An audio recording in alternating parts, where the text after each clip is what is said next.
اعوذ باللہ من الشیطان الرجیم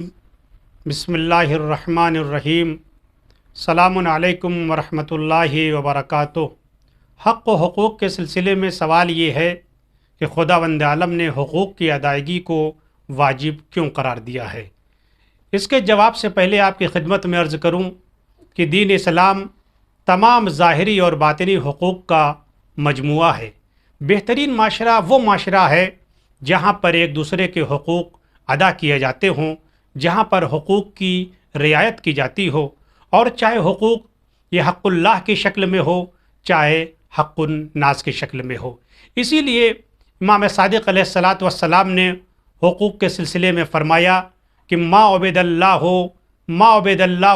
بشیء افضل من ادائے حق المومن، کہ مومن کے حقوق کے ادا کرنے سے بڑھ کر اور بہتر اللہ کی کوئی عبادت نہیں ہے۔ یعنی مومنین کے حقوق کو ادا کرنا، ایک دوسرے کے حقوق کی رعایت کرنا اللہ کی بہترین اور سب سے افضل عبادت میں شمار کیا گیا ہے۔ ایک جگہ پر چھٹے امام صادق علیہ الصلاۃ والسلام نے فرمایا کہ ترک الحقوق مذلۃ، حقوق کی رعایت نہ کرنا، ایک دوسرے کے حقوق کی ادا نہ کرنا انسان کی ذلت کا سبب قرار پاتا ہے۔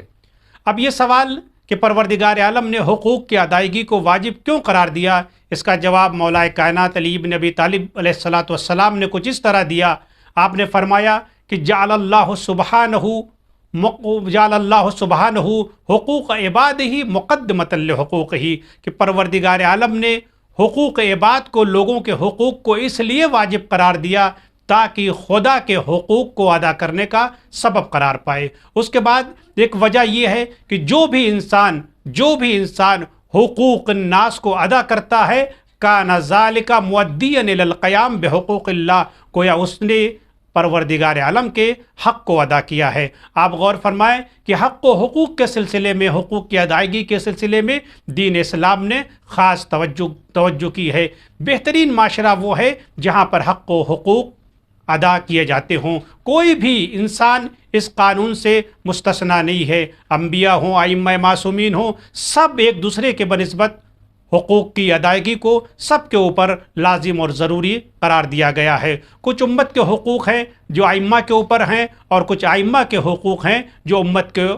کے اوپر ہیں۔ اسی لیے آپ دیکھیں کہ اتنا اہم مسئلہ ہے حقوق کی ادائیگی کا کہ پروردگار عالم نے بعض حقوق کی ادائیگی کو اپنے اوپر واجب قرار دیا ہے،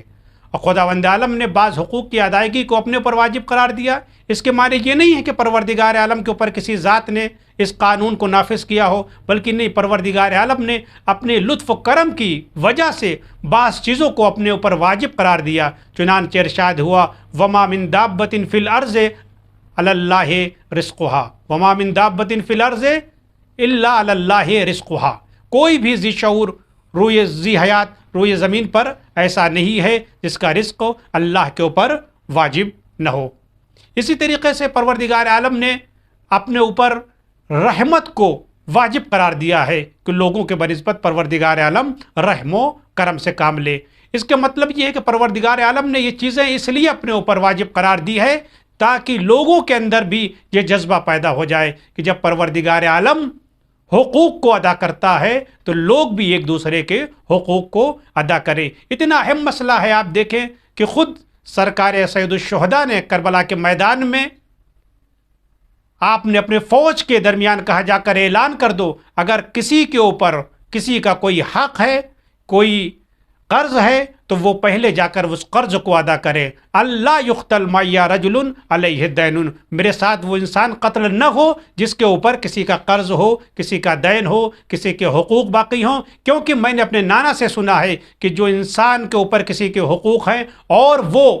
اس دنیا سے حقوق کو ادا کیے بغیر چلا جاتا ہے تو قیامت میں اپنی نیکیوں میں سے، اپنے حسنات میں سے اسے دینا ہوگا۔ آپ غور فرمائیں، لہٰذا ضروری ہے کہ انسان اپنے حقوق کو، اگر کسی کا حقوق اس کے گردن پر ہے تو اسی دنیا میں ادا کرے تاکہ قیامت میں اسے اپنی نیکیوں میں سے نہ دینا پڑے۔ والسلام علیکم ورحمۃ اللہ